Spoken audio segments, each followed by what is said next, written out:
So I'm kind of the man, and I'm kind of not the man. But what I'd like to do here is get subversive, okay? Try to change things around.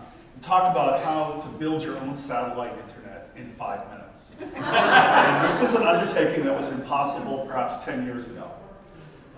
Electronic communications certainly has blurred borders and shrunk the globe, enabled commerce, kittens, etc. What happens if the state becomes unhappy about what you say? State-controlled networks. The state controls the networks in any way, shape, or form you look at it.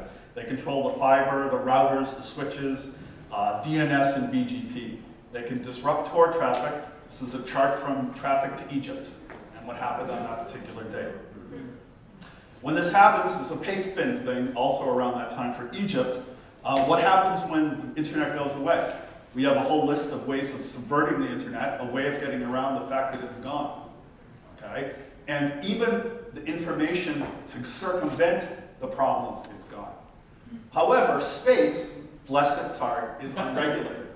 So let's try to figure out how to put satellites in space and build your own internet. Okay? And so we can do that with open source hardware and software. It's 3 easy steps.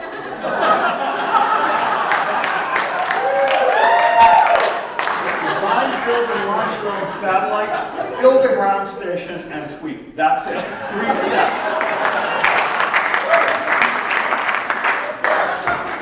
Okay? It's been done. Okay? It's been done, and it's been done expensively.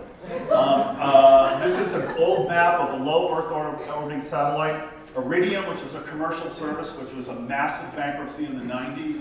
25% of Iridium's revenue is from the Department of Defense. So what's changed? What's changed is we have lower power technology, we have more efficient batteries, solar cells, new technology that allows us to make things smaller and so that they can survive in space. There's a company called SpaceX, and they are a private space launching service that everyone uses, NASA, private services.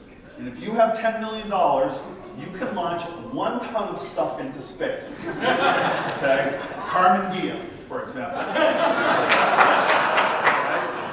The cost of launches has gone down. This is just the demand and technology has driven the price curve down such that launches are more practical. So this is a Cisco router, and if you know from Wellfleet, you'll know I have a bad thing about this. This is just the router portion of this, not even the satellite. Really expensive, launched far into space, 22,000-mile geosynchronous orbit, unbelievable, millions and millions of dollars. This is a Kickstarter project, $300.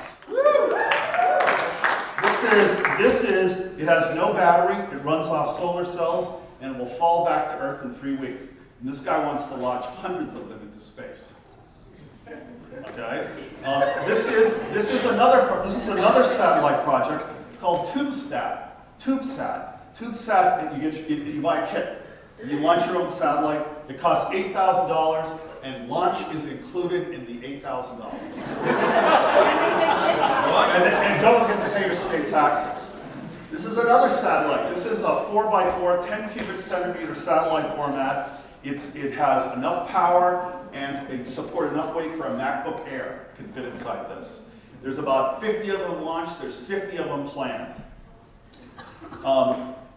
This is open source software, and this is the slide. Open source software and open source hardware can allow you to build, and all the networking stuff allows you to put routers into space. The one thing I'm missing here, and I'll sleep this in, is the smallest router I found is 5 centimeters, 50 centimeters by 20 centimeters, and can run off a satellite. FunSat is a project built out of the CubeSat format for the UK science project. And we launched this year. And one of the problems with satellites is, of course, the ground station. You've seen all the satellites. This is the FunCube ground station. It's a USB key. Here's your connection to your satellite link. There's your connection to your laptop. So now ground stations are become cheap and on everyone's desk. So here's the map. We have a FunCube satellite. We got our dongle, we got our laptop, we got our internet connection. So here's a really inexpensive and cheap way to do this.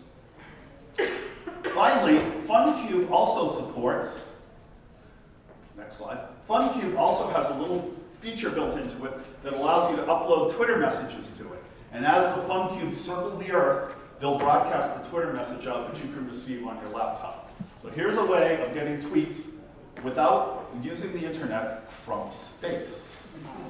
So I call this a Twitter light. I was going to call it a Twitter sat, but I couldn't decide.